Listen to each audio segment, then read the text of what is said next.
As a kid, the Happy Meal toy was one of the best parts about a trip to McDonald's, but sometimes that toy was a bit of a letdown. Now let's take a look at the top 10 McDonald's Happy Meal toy fails. Michael Jordan Fitness Fun. When you were a youngster in the 1990s, the anticipation of receiving your Happy Meal was sometimes overwhelming, and it wasn't necessarily about the food, it was all about the toy. After all, why would they name it a Happy Meal if the toy you got wasn't perfect? Unfortunately, your dismay was shared by children all across the world when they realized that the toys at the bottom of the red box weren't going to cut it. Call it the realization of each age, but you anticipated grandeur when you parted those M-shaped handles on that burger meal. Yes, McDonald's occasionally disappoints, yet we can't say we blame Michael Jordan for simply being a bystander in this Happy Meal toy gone wrong. Since 1979, the goods featured in the Happy Meal have been hit or miss depending on the generation, the times, and, well, if it was something people could readily obtain in a gumball dispenser or in the aisles of a gas station. McDonald's toys certainly highlighted some of the fads and trends of the times. Fitness was all the rage in the 1990s, especially after the late 80s fitness craze and the rise of aerobics. Because of the now familiar fitness buzz, McDonald's decided to join in, and the reception was not quite as enthusiastic as expected. McDonald's was one of the fast food restaurants to jump on board the fitness trend, and they chose a line of Michael Jordan toys to do so. Michael Jordan Fitness Fun. A basketball, baseball, small football, and frisbee were among the toys offered, and they were all okay, but the problem was with the other half of the items. There was a jump rope that was the perfect size for a newborn,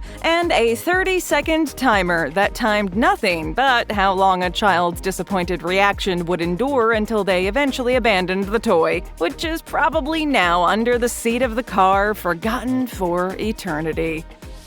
Barbie.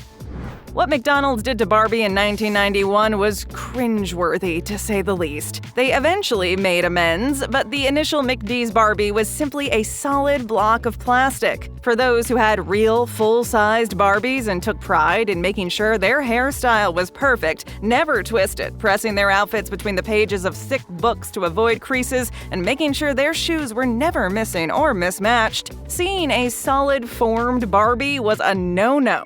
Okay, no one expects McDonald's to be giving out realistic-looking full-size Barbies with every Happy Meal, but these Barbies were basically only good for looking at on a shelf, not to play with. But we can't say McDonald's didn't try. With creepy painted-on eyes, frozen-in-time hairstyles, and a painted-on dress, this Barbie was like staring at an emotionless shell of what may have been. They were nice to look at, but they didn't really do anything fun at all. McDonald's didn't realize that kids required hair to brush and clothes to change until 1993, when they overhauled and perfected all of its Barbie toys. With that said, we'll just disregard the first 2 years. 101 Dalmatians. Who came up with the idea of making 101 distinct toys, knowing that every 90s kid on the globe would want to own and collect every one of them? In reality, that meant getting 101 Happy Meals, plus the additional Happy Meals you'd need to buy if you got a double. You could trade Dalmatians with your friends, unless they had the same ones as you, which was a very real possibility in the 1990s, in which case you were stuck with a few misfit Dalmatians. These toys were popular, which just added to the reality of the pain. They were cute little miniatures that perched on the edge of your desk as a reminder of your failure to obtain the entire McD's collection of Dalmatians. This is a sad case of too many kids who couldn't possibly collect them all. McDonald's came up with a wonderfully designed toy that was high quality and genuinely looked like what it was representing. We're not sure if McDonald's understood what they were doing or if it was just an unintended trial by fire, but it was a tough pill to swallow in any case. You only had a limited amount of time to gather as many as you could before McDonald's moved on to the next new item, and if you were a big lover of the Dalmatians, you were left combing the schoolyard for anyone who might have the missing plastic puppies needed to add to your collection. Dinosaurs TV show toys. The television show Dinosaurs ruled ABC for 4 years, bringing hilarity to some and an unreasonable terror of talking dinosaurs to others. It was a normal 90s sitcom, but it included extinct and somewhat creepy creatures. McDonald's obviously leaped at the chance to put a special product in their Happy Meal boxes, resulting in this odd toy. The toy appears to be fine at first glance, with some really stunning face characteristics and accessories to go with each figure. This toy didn't speak, which is a great benefit for parents, but they did have one other feature: they moved. Or maybe we should say, sometimes they moved. Remember, this is a McDonald's toy, so there's no robotic technology going into their Happy Meal toys. In this case, a tube is hooked to the rear of each toy, and a button is linked to that tube. It was designed to make the toy move when pressed, whether this was Earl's arms or Ethel's head, but unfortunately, many of them remained stuck. It was a little unnerving to some children, and most are glad that the toys didn't stick around for long. Ronald McDonald.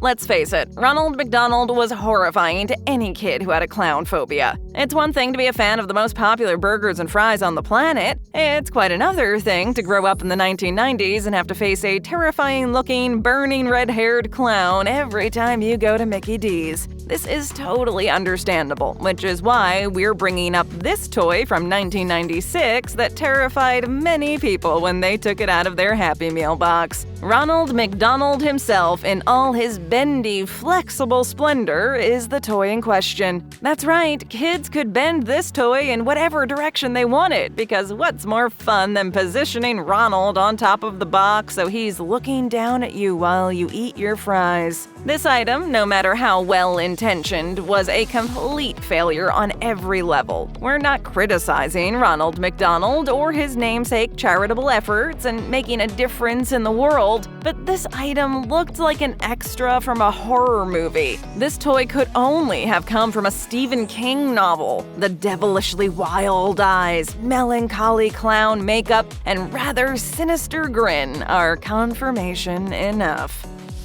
Toothpaste. Everyone understands the importance of brushing your teeth after a meal, but McDonald's wanted to really reinforce that thought. That's right, in addition to providing a tripping hazard in the form of a jump rope in an attempt to get kids to hop on the fitness craze, McDonald's also attempted to promote proper oral hygiene. This promotion began back in 1983, and nearly a decade later, McDonald's brought the famed toothbrush and paste idea back for a second round, based on the company's belief that every child should practice healthy oral hygiene. We can't argue with them on this point. Every child should have a healthy mouth. The problem is that removing a travel-sized Colgate tube from your Happy Meal has a different effect than, say, getting something like a real toy to play with after you've dined. Most kids would probably agree that a small toothbrush and another bottle of toothpaste to throw in the bathroom cabinet put a damper on their trips to McDonald's. The kids were perplexed. Maybe it was some sophisticated hoax, or perhaps McDonald's struck a deal with the big toothpaste corporations. Tamagotchi.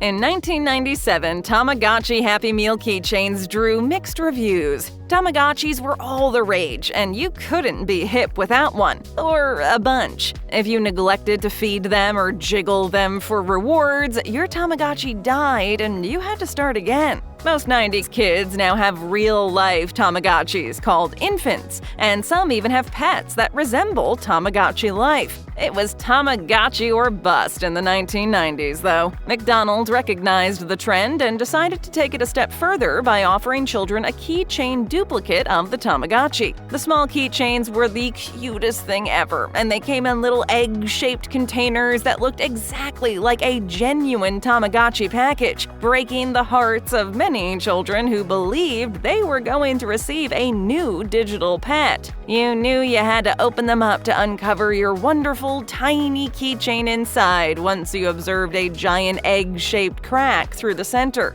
The excitement and amazement lasted about 2 seconds before you realized you had nowhere to store it and no way to show it off. 10-year-olds don't usually have any keys to carry around with them. Nickelodeon game gadgets.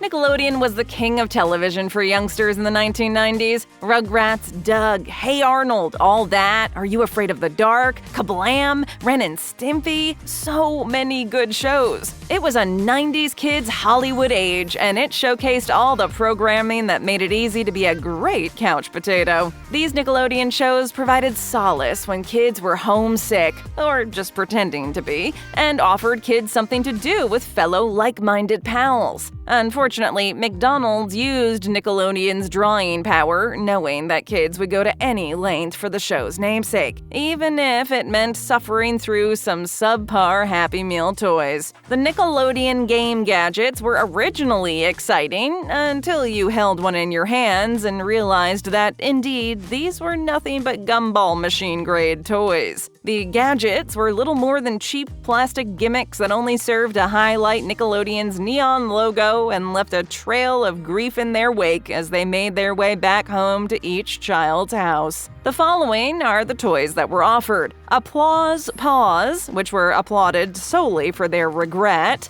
Loudmouth Mike, which allowed children to express their disappointment verbally; Gotcha Gusher Squirter, which allowed kids to vent their resentment and anger through sad water fights; and Blimp Game, which simply reinforced the fact that McDonald's had failed on this series of Happy Meal toys. Yogi.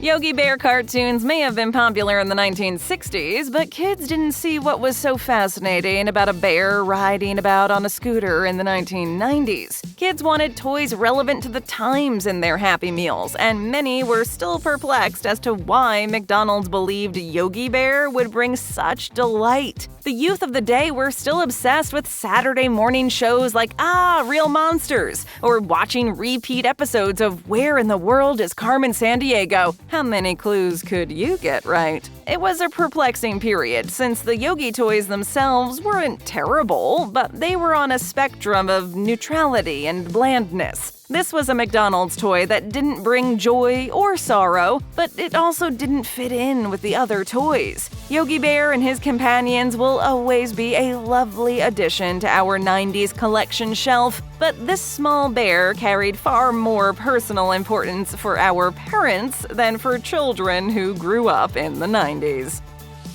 Rescue toys. Solving problems and puzzles has always been fun for kids, no matter what generation you grew up in. In the 1990s, one such Happy Meal offering were space rescue toys. These weren't so easy to put together, and the time and work necessary to complete them was considerable. The effort required to make them function properly greatly outweighed the effort required to just throw them away. From the exterior, the toys appeared to be high-end, but as you looked more closely, you understood you were in for an adventure, and not the kind you find in space. When you found out that not only did these space rescue toys not operate, but they also made no sense, your expedition would finish in frustration and result in lost time. They were strange, weirdly shaped gadgets that were supposed to be futuristic, but were really only used as paperweights for schoolwork. The longer kids gazed at them trying to find out what was lacking to make them work, the more the fact that they were so terrible became a distraction. The worst part was the neon drawing pad, which was supposed to be wiped clean after each drawing, but ended up permanently engraved with the wholly inappropriate artwork you wanted to show your little brother before your parents noticed. Thanks, McDonald's. Hungry for more? Just tap or click another video, then leave us a comment, hit that subscribe button, and ring that notification bell.